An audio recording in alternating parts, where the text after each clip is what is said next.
Have you ever had a neighbor that set you on edge? Someone that just seemed wrong. That was my neighbor. Her name is Kathleen. I had never really spoken to her, as she was an extremely private person. I never had a desire to talk to her either, since she was really busy in her professional career. You see, Kathleen was the president of a newly acquired Disney property. This property had been owned by one of the most well-known men on Earth. His name was George. George had been a cultural pioneer, and that was without question. When he sold his property, my neighbor was more than excited to take the helm. She had released 2 movies that seemed to be doing well and putting her in a good position with her corporate overseers. This was why it was so strange when one day she knocked on my door. "Hello, Susan." She stared with a kind smile and twinkling eyes, the look of a considerate woman who wanted nothing more than a friendly chat. "Can I come in? I'd like to talk to you for a moment." To be honest, I was shocked. Why did she want to talk to me? What had I done? Nonetheless, I let her in. As she sat at the kitchen table, I poured her a fresh cup of chai tea. She pursed her lips as she sapped at it uneasily. "What can I help you with?" I asked her, hoping some type of information as to why she was here would be given to me. "Dear Susan," she began, putting her tea down and staring straight into my eyes, "I need you to be my personal secret keeper. I am desperate. I'm going to do something that I know is extremely illegal. I need to tell you because I trust you, Susan, more than you know." I was shocked. My neighbor, whom I barely knew anything about, was confiding in me. Something that was illegal. This definitely grabbed my attention. She continued on. "I found a book in the basement of a castle owned by one of the biggest companies in America. It is a spell book, one that they used years back in order to make a more prosperous empire. I stole it, and I'm going to use it." I was stunned, beyond words, beyond thought. I just sat there, mouth hanging wide open in stunned silence. "To do what?" I asked, with a tremulous voice. "I'm going to summon a power.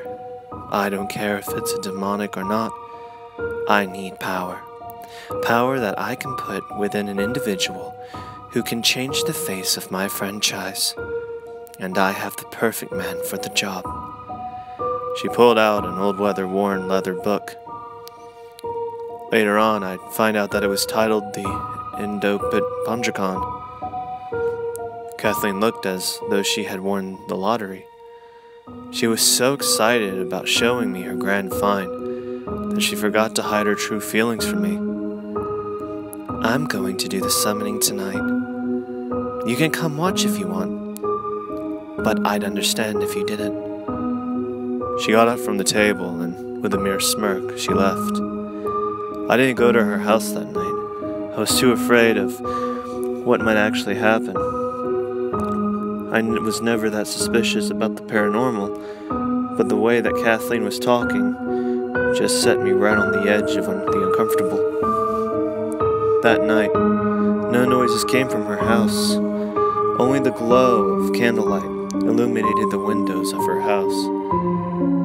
In the morning, Kathleen looked busier than ever before, except now she was smiling. I looked up news outlets online and found out that her upcoming movie was coming along nicely. So why am I writing this story down? Well, after her movie came out, there were revolts as half the fan base rebelled against her, and her regime. Kathleen hid inside her house, never coming out, no matter what. Every now and then, I would catch glimpses of her through her windows, flames from candlelight illuminating small patches of darkness. It was until 3 months into 2018 that she came back to my doorstep, her hands gripping that damned leather book. "Hello, Kathleen," I said warily, afraid of what she might have to tell me. "Hello, Susan," she replied, with not so much as a sliver of nervousness. "I would very much like another chai tea. It was so good last time. Do you mind?" I shook my head as I let her in, my eyes locked onto the Endopondricon. As I made the tea, Kathleen stared at the photos of my family, of my children. "What a nice family," she stated kindly enough. "It'd be a shame if something happened," she muttered. I didn't know if she had intended for me to hear her, so I continued pouring her tea, hoping that I could use my supposed ignorance to my advantage. Sitting down at the kitchen table with my strange neighbor, I watched her sip at her tea. She seemed to savor every moment of it. "You know, Susan," she began, after having taken another long sip, "the past couple of months have got me to appreciate everything I have. My job, my house, my family. It's truly a delight." "That's good to hear," I said, in a perky voice, hoping to throw her off my scent. Yes, it is. In fact, I'm sure you appreciate everything you have. Don't you, Susan?" I was confused. What did I have to do with her? "Excuse me," I asked, as I held out sipping my tea. "You are the only one who knows that I have this book. I'm going to do something that must not be known by anyone, and this book will help me. I consider us friends, Susan, don't you? I wouldn't want to hurt you." She turned towards my children's photos, or your beautiful family. I was shocked. "Are you threatening me?" I asked, getting angry. "All I'm saying is to not let anyone know about my little secret." She patted the leather and rune-encrusted book. "And we'll be all good." She got up and walked out the front door. Before shutting it, she turned back to me and smiled. "I do enjoy our tea time, don't you, Susan?" I nodded, stunned. She smiled and shut the door. "I'm writing this now because I need the world to know. You might not believe me, but I finally had to break my silence. You see, 2 days ago, a boy named Jimmy, who lived a couple of houses down from me, he went missing.